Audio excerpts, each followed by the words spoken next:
Hello everyone. We're sitting at Wednesday, December 5th, 2018, and we are smack dab in the middle of the busiest season that Thermae has ever had. Woot woot! Congratulations and call outs to all of us. In keeping up with that, I'm going to just address a couple things. I will probably make a couple more videos just to send out so that we're all on the same page. I want to first just mention a huge thank you because all of you do a great job at all of this stuff that I'm about to mention. We just got to tighten it up. We are keeping up right now because, like I said, busiest time Thermae has ever had. So, 8 things. Number 1, okay? Our number 1 responsibility as guides. Once a guest has entered the facility, the number 1 responsibility that we have is to keep them on track. We need to make sure that every single one of our guests is starting their treatment on time. Guides, we're 100% responsible for this. So if they don't start it on time, if the guest is here and the therapist is here, it's our fault. It's our fault as guides, okay? So a couple different things in regards to that. If a guest shows up at 11:20 and they have a 12 o'clock treatment, they probably only have time for 1 sauna because by the time they get changed, by the time they dawdle and look around and do all their stuff, another 10 minutes has gone by and they need to be in the meditation room 10 minutes before their treatment.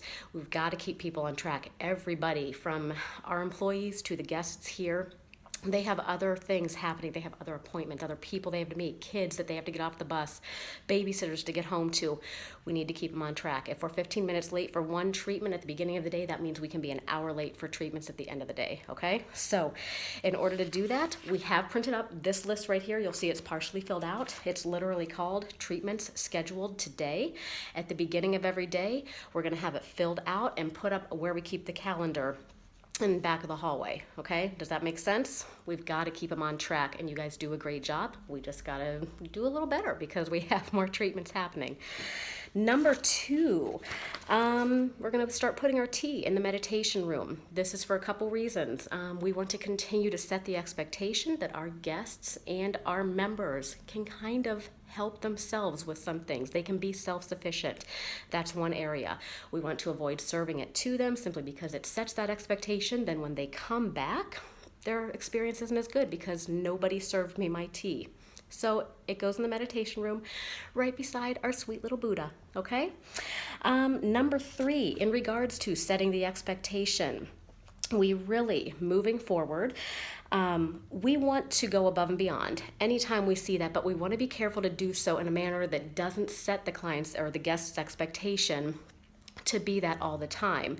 So we want to start to think of ourselves, especially guides, we want to start to think of ourselves more as being there for informational purposes rather than for hand holding. So we want to encourage the members to do the things like put your own towels in the laundry baskets. They can clean up after themselves in that manner. If they have questions or they need more water, that's what we're there for. If they, this is their first or second time here and they're unclear on something, we're there for that. But we want to help them to be self-sufficient so that when our members come in, they know they can kind of move between the move room and the Finnish sauna and the cold bucket plunge and the infrared sauna. They can be in the meditation room. They don't need us to guide them every little step of the way. They can make themselves comfortable in this space. Number 4, in reception, we really want to make sure that when a guest comes in for the first time, we are putting their information into the computer. So if they have filled something out and it's on a form in front of you, once they go back to begin their experience, put whatever we can in the computer, everything, date of birth, email, address. If they have put where they work, there's a space to put what they do for employment. Put that in there. If we have it on the paper, put it in the computer. Then please, please, please, let's all be sure we're filing paperwork in the correct place. So if they're a member, their member folder goes into the black binder. However, the member form goes into the white binder. Moving forward, if a member lets their membership lapse and they re-sign up for a membership, we need to cross off the old membership form and have them fill out a new one in its entirety.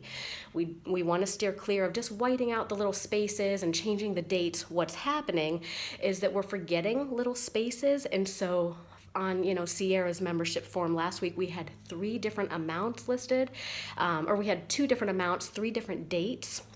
nothing added up and nothing was complete and correct with her current membership. So if they let it lapse by 3 or 4 days and they come in and are going to fill out or want to sign up for membership, have them fill out a new form. I'm all for saving trees and paper. This is one of the areas we need to fill out a new paper, okay? And then it goes in the white membership form, white membership binder. Let's see, our time clock. Everybody, we can all be mindful of this. When you are showing up in the morning, if you're getting here before we open especially, please show up at least 5 minutes before we open, mainly because that way you're not walking in with the first member of the day. Clocking out at the end of the day, we are asking that everybody clock out no later than 5 minutes after their scheduled time. If you're done at 3 o'clock, please clock out no later than 3:05.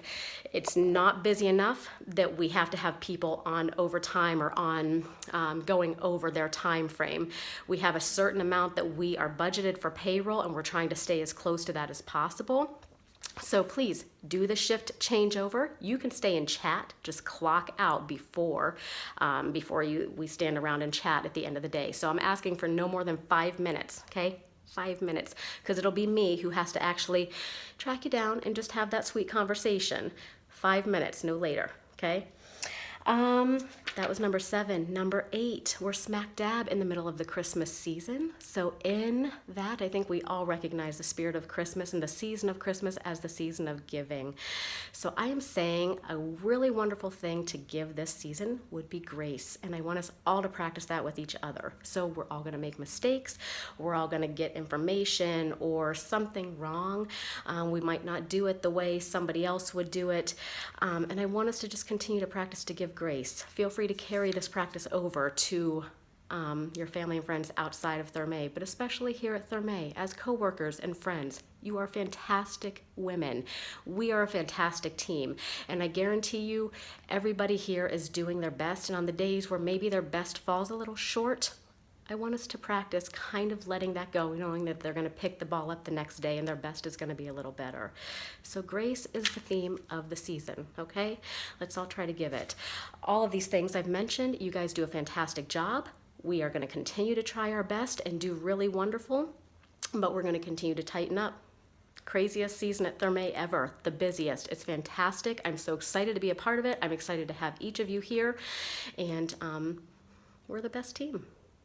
Happy holidays, Merry Christmas, grace. I love you.